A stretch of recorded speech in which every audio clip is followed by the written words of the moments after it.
Bom, eu diria logo para começar que Donald Trump está com demasiada pressa. Isso pode demasiada pressa. Sim. E a pressa é inimiga da qualidade, obviamente, não é? Então, principalmente quando se pretende uma solução de paz que seja justa, que seja de acordo com o direito internacional e que seja, digamos, duradoura, bom, não tem nada a ver com esta pressa que Trump tem.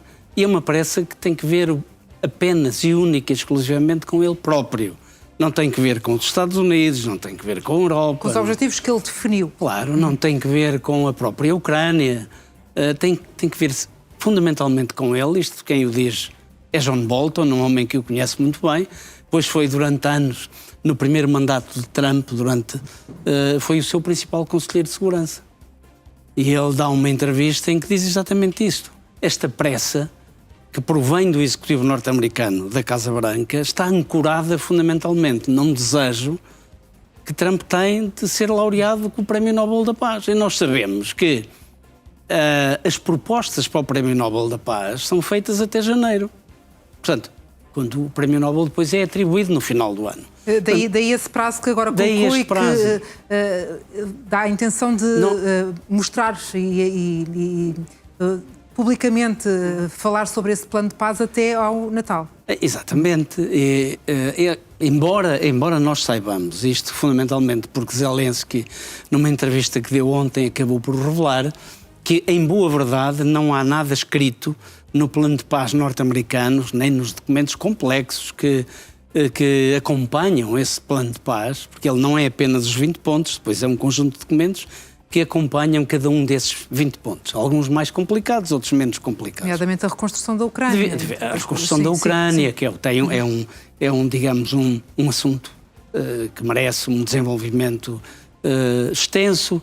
A questão das garantias de segurança é outro documento extenso. A verdade é que Donald Trump não parece muito disponível para olhar para essa espécie de contraproposta e terá tido até um contacto tenso com a coligação dos dispostos.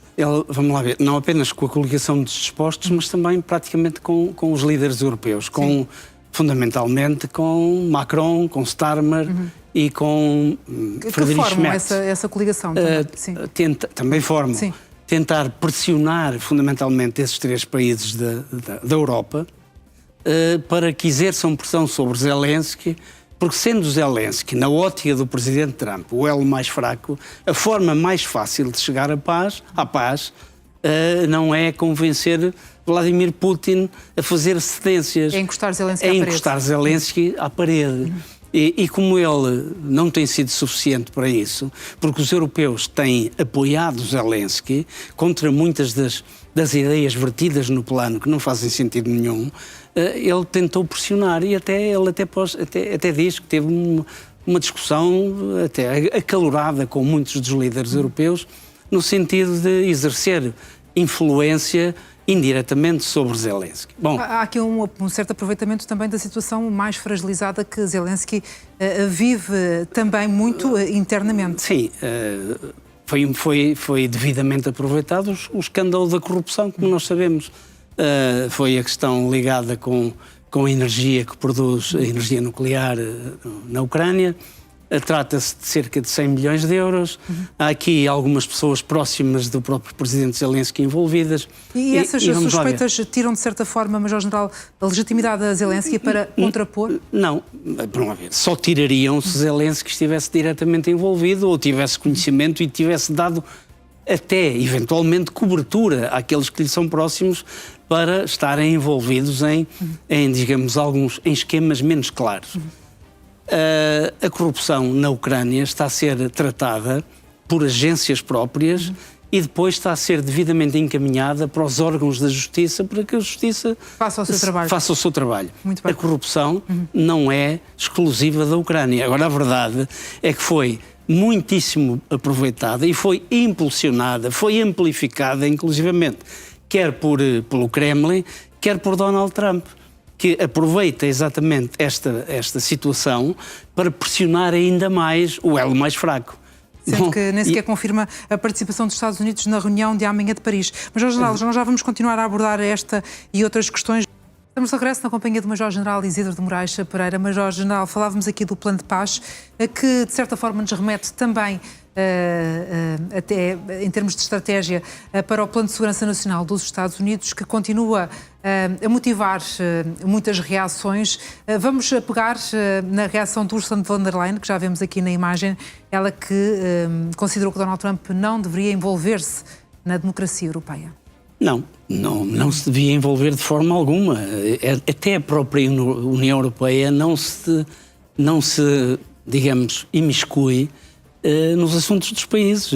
As eleições são um problema do povo de cada país. A União Europeia não é um Estado federal, é um conjunto de Estados soberanos que têm uma União Europeia. Portanto, quem tem o direito de decidir em cada Estado são os cidadãos desse Estado. E os Estados Unidos estão a tentar, e aliás isso está bem visível no documento de segurança nacional norte-americano, em que diz que a Europa está à beira da decadência, que os valores da civilização judaico-cristã estão a ser comprometidos, não há um controle efetivo das fronteiras, a imigração tem que ser controlada porque é uma pena o que está a acontecer em Paris. Isto depois são coisas que o próprio Donald Trump disse na sequência da aprovação desse plano de segurança. E o que está a acontecer em Londres é lamentável. E depois que a própria União Europeia não está, digamos, a tratar de forma igual alguns países onde há movimentos mais próximos da direita ou da extrema-direita. Quer dizer, isto são tudo formas dos Estados Unidos se imiscuir onde não é chamado. Porque a maior parte dos países europeus e aqueles que pertencem à União Europeia são democracias consolidadas, onde os cidadãos de cada país decidem por si próprios. E é isso que Ursula von der Leyen vem chamar a atenção, dizer, calma, aqui quem decide nem sequer sou eu, nem sequer é a União Europeia. Digamos, quem decide o governo que cada país tem são os cidadãos desse país. A União Europeia garante que os critérios que regulam este bloco, digamos, este bloco europeu, são cumpridos dentro dos países. O bloco comunitário que por vezes dá sinais de alguma desunião, ainda assim, no que diz respeito à Ucrânia, em concreto, parece mais unida do que nunca. Isso também está muito patente nas palavras de Kaja Kallas. A Kaja Kallas diz claramente, quer dizer, estamos numa altura difícil, particularmente difícil, em que os aliados europeus foram postos de alguma forma à margem das negociações que existem entre os Estados Unidos e a Rússia por um lado e os Estados Unidos e a Ucrânia por outro, mas que há aqui aspectos fundamentais, como as garantias de segurança que devem ser dadas à Ucrânia, que este plano não é apenas importante para a Ucrânia, é importante também para toda a estrutura de segurança da Europa, e o que importa neste momento é, dentro do espaço da União Europeia, encontrar novamente a união suficiente para aprovar um pacote económico ou financeiro que permita à Ucrânia sobreviver, mesmo em guerra, em 2026 e, para além disso, para 2027. E outro aspecto importante é continuar a sancionar claramente a Federação Russa, por forma a retirar-lhe os instrumentos económicos que ela necessita para alimentar o esforço de guerra. Designadamente, controlar os seus navios sombra e toda esta frota de navios transportadores de petróleo, os petroleiros e também aqueles que transportam o gás natural liquefeito. Estamos aqui num certo impasse para perceber o que é que vai acontecer com o próximo passo. Está prevista uma reunião amanhã em Paris, sendo que Donald Trump ainda não confirmou a presença dos Estados Unidos, por aquilo que ele diz ser a falta de progressos. Ainda assim, está prevista esta nova discussão. Um dos pontos, e é uma novidade, Major-General, pedir também desde já um comentário em relação a esse plano que os europeus, juntamente com os Zelensky, estão a preparar, prevê a adesão da Ucrânia à União Europeia até 2017, janeiro de 2017. Parece-lhe plausível esse calendário? De forma alguma. Não é sequer... A própria Ucrânia, na sua documentação e no encontro que houve entre a União Europeia, portanto, digamos, o comissário responsável por estas áreas, a própria Ucrânia aponta para 2028. A própria Ucrânia não crê ela mesma que tenha o pacote que é preciso. Neste momento, fundamentalmente, estão resolvidas as questões, os critérios que estão agrupados em clusters, e são 6 clusters ao todo, e apenas 3 deles ainda estão, só 3 deles a que estão tratados ainda de forma suficientemente desenvolvida. Há mais 3 clusters que é preciso dar andamento e é preciso continuar a trabalhar neles. E, concomitantemente com isto, é preciso levar a cabo um conjunto de reformas do próprio Estado, tendentes a tornar ainda mais clara e transparente a separação entre os 3 poderes, o poder legislativo, o judicial e, portanto, é preciso que esses poderes sejam devidamente separados, e é necessário continuar a lutar contra aquilo que é endémico em praticamente todas as ex-repúblicas da União Soviética, a corrupção. Portanto, a própria Ucrânia tem, em planeamento, uma possível adesão a partir de 2028. E não será apenas sozinho. Pois há aqui aspectos fundamentais. Este plano, se alterar e antecipar essa data, está a ser demasiado ambicioso. Este plano está a ser demasiado ambicioso. Quando Donald Trump pede que sejam realistas, poderá ter alguma razão de ser. Donald Trump, este aspecto que nós sabemos hoje que está a ser vertido na atual versão do plano, é alavancado fundamentalmente pela Casa Branca, porque isto é uma tentativa de dar a amêndoa da Páscoa, ou a prenda de Natal, melhor dizendo, porque a Páscoa ainda lá vem, ainda está longe, é dar a prendinha de Natal para convencer a Ucrânia a ceder a determinadas pressões que a Ucrânia não pode nem deve ceder. Aliás, o ingresso na União Europeia também não é possível sem haver paz. Tem que haver paz primeiro na Ucrânia, tem que haver eleições primeiro na Ucrânia, para depois haver, digamos, o ingresso na União Europeia.